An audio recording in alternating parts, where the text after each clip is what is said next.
Hello guys, welcome to my channel. ಇನ್ನು mutton fry ಹೇಗೆ ಮಾಡೋದಂತ ನೋಡೋಣ ಬನ್ನಿ. ಫಸ್ಟು ಮೊದಲಿಗೆ ಬಾಣಲಿಗೆ ಆಯಿಲ್ ಹಾಕೋಣ. ಈರುಳ್ಳಿ, ಶುಂಠಿ, ಬೆಳ್ಳುಳ್ಳಿ ಪೇಸ್ಟು, ಹಸಿಮೆಣಸಿನ್ಕಾಯಿ, ಟೊಮ್ಯಾಟೊ, ರುಚಿಗೆ ತಕ್ಕಷ್ಟು ಉಪ್ಪು ಹಾಕಿ ಸ್ವಲ್ಪ ಫ್ರೈ ಮಾಡ್ಕೊಳ್ಳೋಣ. ನೆಕ್ಸ್ಟ್ ನಾನಿಲ್ಲಿ ತೊಗೊಂಡಿರೋಂಥ ಮಟನ್ ಮೇಲೆ ನಾನು ಆಲ್ರೆಡಿ ಸಾಂಬಾರಲ್ಲಿ ಏನು ಮಟನ್ ತೊಗೊಂಡಿದ್ದೀನಿ ಅದೇ ಮಟನ್ ಪೀಸಸ್ನ ನಾನು ಇಲ್ಲಿ ಯೂಸ್ ಮಾಡ್ಕೊತಾ ಇದ್ದೀನಿ. ಸೊ ಜಾಸ್ತಿ ಬೇಯಿಸೋ ಅವಶ್ಯಕತೆ ಎಲ್ಲ ಏನಿರೋದಿಲ್ಲ. ಆ ಮಟನ್ನ ಇಲ್ಲಿ ನಾನು ಏನು ಒಗ್ಗರಣೆ ಹಾಕಿದ್ದೀನಲ್ಲ ಆ ಒಗ್ಗರಣೆಗೆ ಮಟನ್ ಪೀಸಸ್ನ ಹಾಕ್ತಾಯಿದ್ದೀನಿ. ಖಾರದ ಪುಡಿ, ಧನಿಯಾ ಪುಡಿ, ಗರಂ ಮಸಾಲ, ಮಟನ್ ಮಸಾಲ ಇದಿಷ್ಟನ್ನು ಹಾಕೋಣ.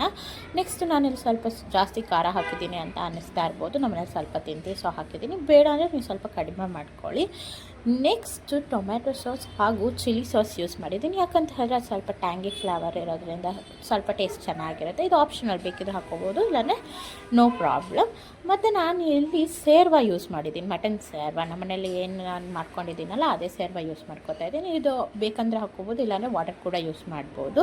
ಅಟ್ ಲಾಸ್ಟ್ ಪುದೀನ, ಕೊತ್ತಂಬರಿ, ಪೆಪ್ಪರ್ ಪೌಡರು ಮನೆಯಲ್ಲೇ ಮಾಡಿರೋದು ಹಾಕ್ಕೊಂಡು ಫ್ರೈ ಮಾಡಿಕೊಂಡ್ರೆ ಆಹಾ ರುಚಿಯಾದಂಥ ಮಟನ್ ಫ್ರೈ ರೆಡಿ. ಅದು ನಮ್ಮ ಮನೇಲಿ ಮಾಡಿರುವಂಥ ಮುದ್ದೆ ಜೊತೆ ನಲ್ಲಿ ಮೂಳೆಯಲ್ಲಿ ತಿಂತಾಯಿರೋ ಈ ಮಟನ್ ಫ್ರೈ ಆಹಾ ತಿಂತಾಯಿದ್ರೆ ಸೂಪರ್. ಪ್ಲೀಸ್ ಲೈಕ್ ಮಾಡಿ, ಶೇರ್ ಮಾಡಿ, ಕಮೆಂಟ್ ಮಾಡಿ, ಸಬ್ಸ್ಕ್ರೈಬ್ ಮಾಡಿ. Thank you.